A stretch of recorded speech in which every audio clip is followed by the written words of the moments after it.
Michael Fair, head coach at Lafayette High School, and this is my 7th season here. You know, it's the community, the Oxford-Lafayette community is really unique. I'm raising 3 children here. My wife is a teacher here at Lafayette. I've got 3 children in this school, which I think is just fantastic. They support their sports programs. They support football. You know, when we play Oxford High School, there's going to be a crowd here like no other. Or this year it's over at their place, and it'll be a huge crowd. And it's good football. I mean, this is good football in this area.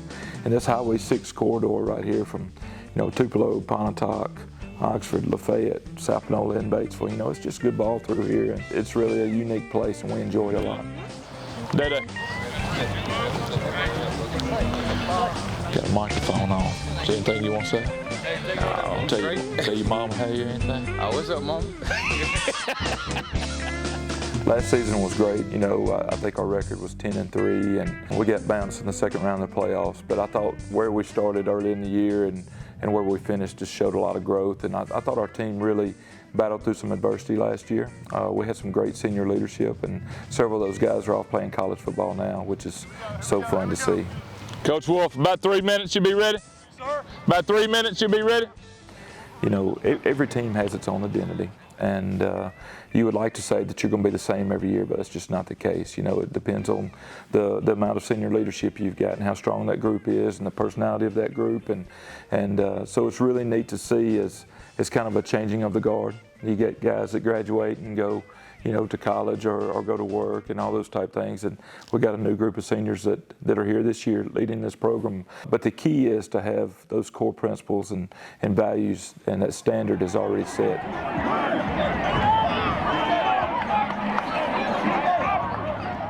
We're 1-1, went to Tupelo the first week and didn't play great, but got beat by a good team. And then we beat Horn Lake this past week. So got South Haven coming up in a really tough non-district game for us.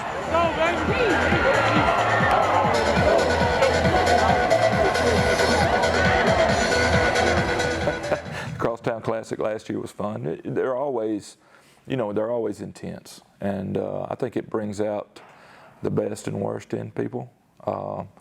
You know, I think as far as our program and where we've been, it's something that's looking forward. They look forward to it each year. I'm sure they say the same thing over there. All right, Big Trey. You ready, Big Daddy?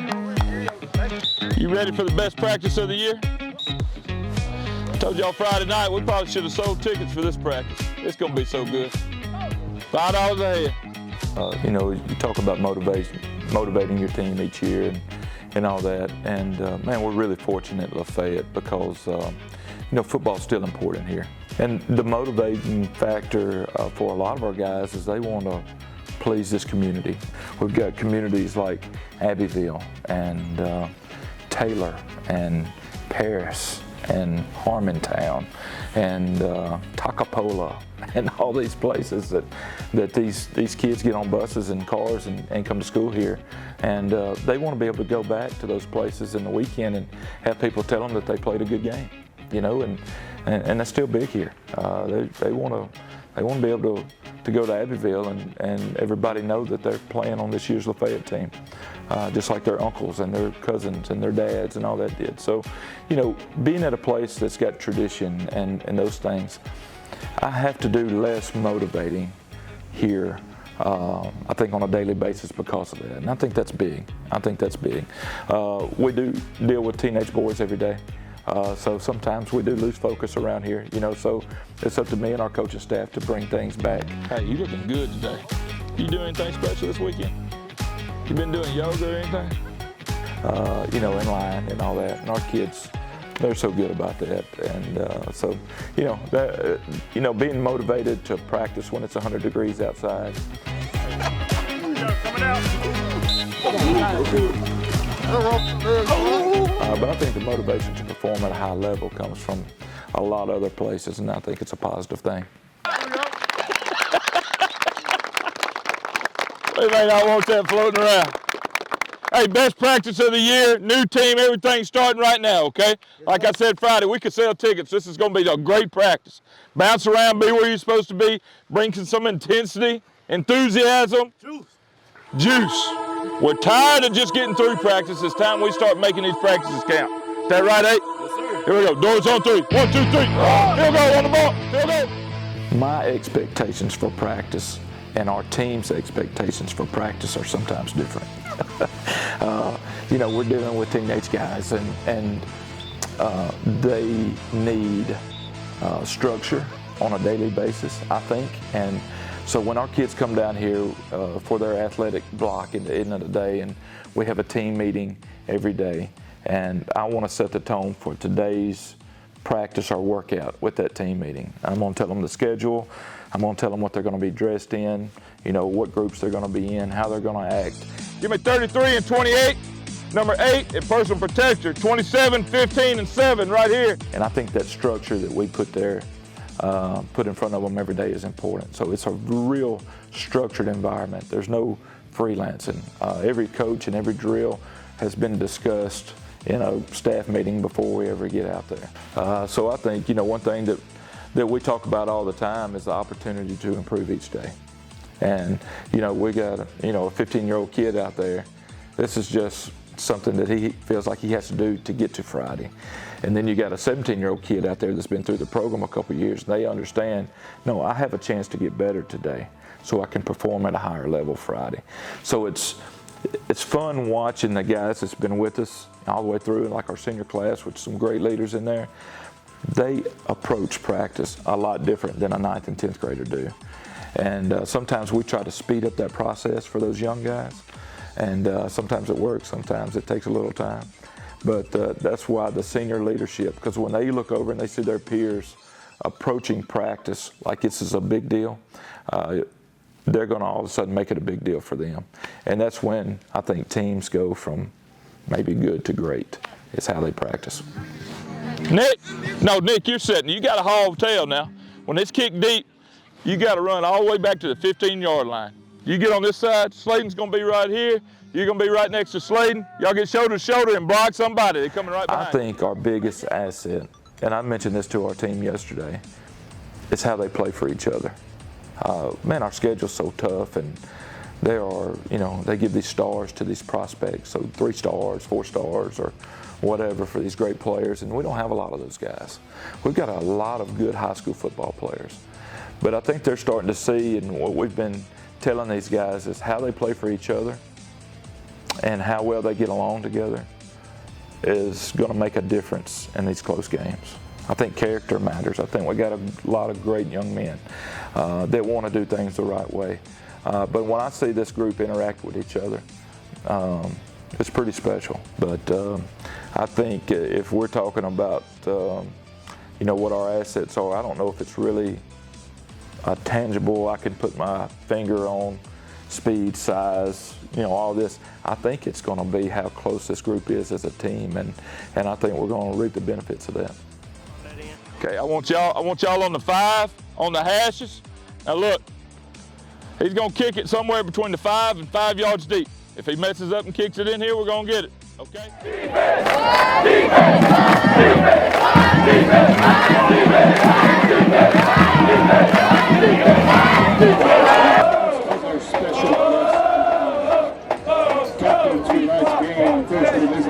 So, you know, we've got a couple rivalries here at Lafayette. Of course, the Crosstown Classic with Oxford High School. So that's a big one around here, and to this community, it's huge. But it's fun. It's a lot of fun around here. It makes for an exciting week. But our in-division rival, I would say, had to be West Point. Last year, we came out on top in the first one and didn't in the second one. And the goal this year, to be honest with you, is win both of them and approach that way in a manner that we can be successful. So, you know, having 2 rivals in back-to-back weeks is what it is. And I think the emotional impact that these games have on these young people is something that we can talk about. I mean, you know, if you win the first one, and maybe there's an emotional letdown for the week after, you know, and then if you don't win the first one, you know, there's some folks in this community telling us how not so good we are, and then you have to build them back up for the next one. So, I mean, you know, we're trying to get these 15, 16, 17-year-old young men to stay laser focused and block out all the noise and go perform at a high level, and that's what it's about. And the teams that are able to do it are the teams that are successful. It's a new day at MaxxSouth. We are excited to share some great news. In our continued effort to support Mississippi businesses, MaxxSouth is now offering local advertising support. Through high-quality programming, we combine traditional television and premium digital advertising, allowing your multimedia campaign to reach your targeted audience at any time on any device. Call MaxxSouth Media Sales today at 662-701-8628.